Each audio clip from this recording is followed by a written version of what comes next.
the one that hid it behind the file cabinet, is a man called Leroy Froome.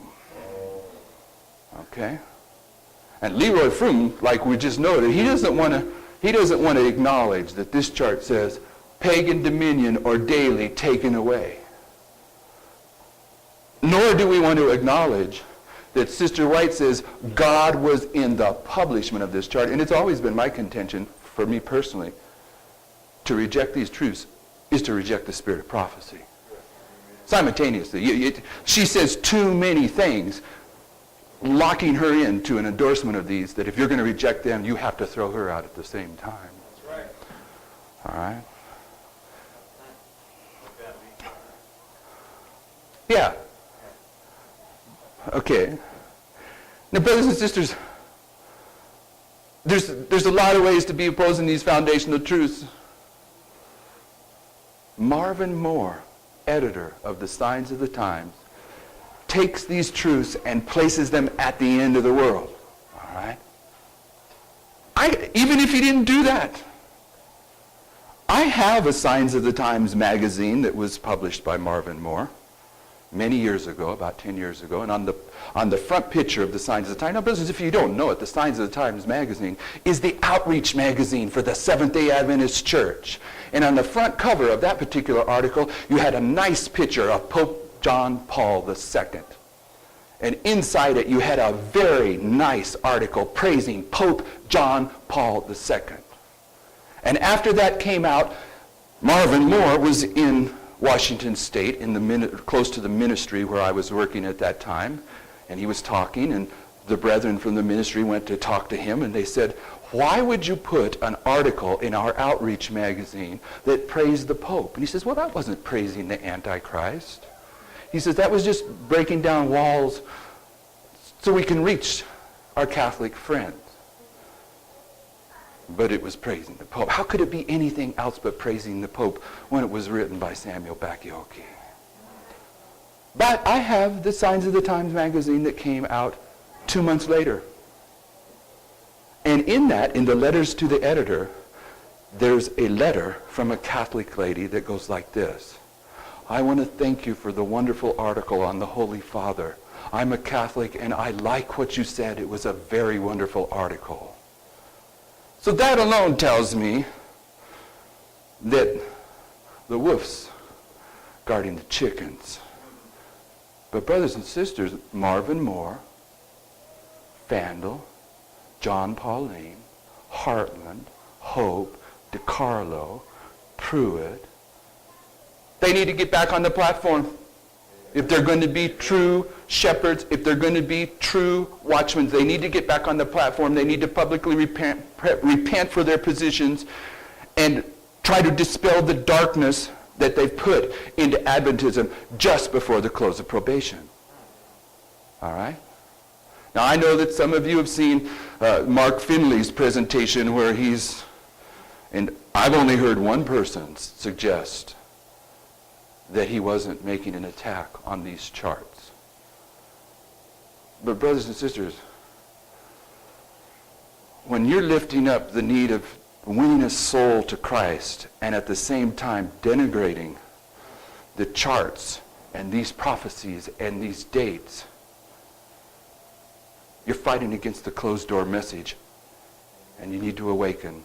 You need to publicly repent and get back on the platform if you were ever on it at all. Amazing facts. Doug Batchelor. The daily to him, Christ Sanctuary Ministry. Amazing facts. Needs to get back on the platform. This is the primary ministry in Adventism that's training evangelists and doing evangelistic work. Signs of the Time is the primary outreach magazine. The Biblical Research Department is the authority on what we believe. Heartland and Hope profess to be those that are contributing to conservative development of the youth in Adventism. They're all off the platform. They're all off the platform. And God's people don't know. God's people answer not a word.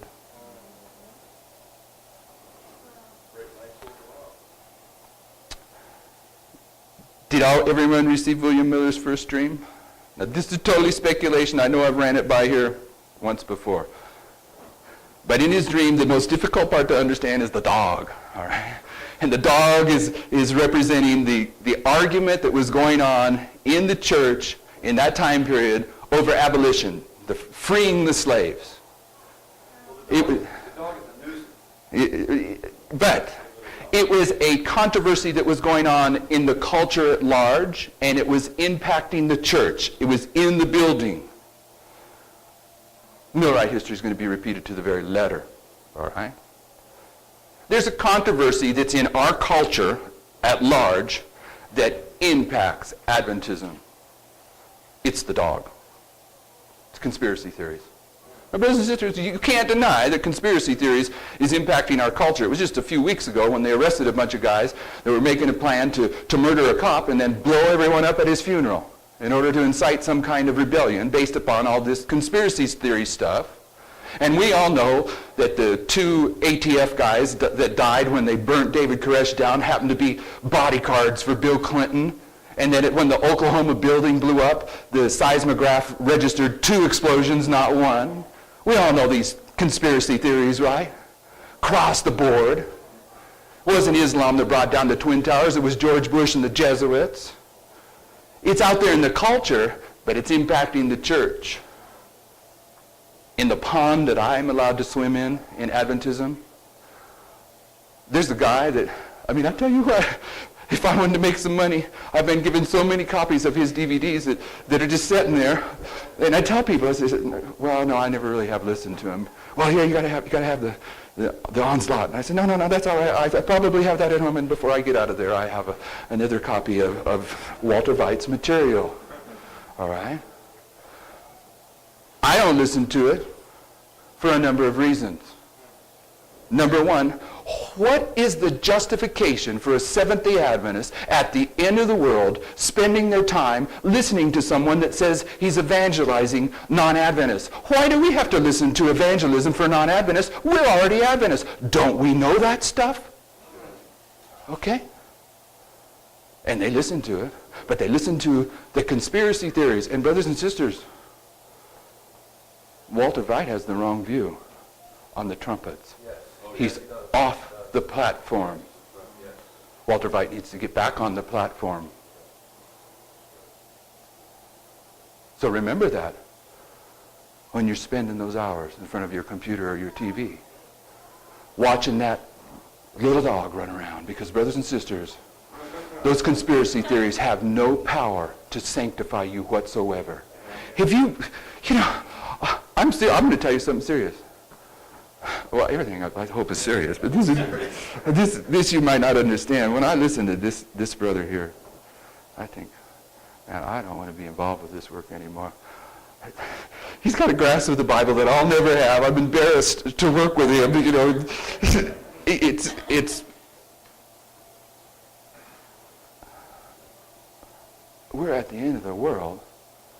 We have to be coming to grips with this light that is unfolding from the Bible, so we have it similar to how he has it, if we're going to be sealed and be prepared to give a message. What accounting are we going to have to give to the Lord for all the time that we spent listening to Adventist evangelists do their evangelistic series, coupled with a bunch of conspiracy theories? There'll be no justification. This is a big message. It requires putting your nose to the grindstone to understand it. You got to study the Bible. You have to study. You have to study like your life depended on it, because it does.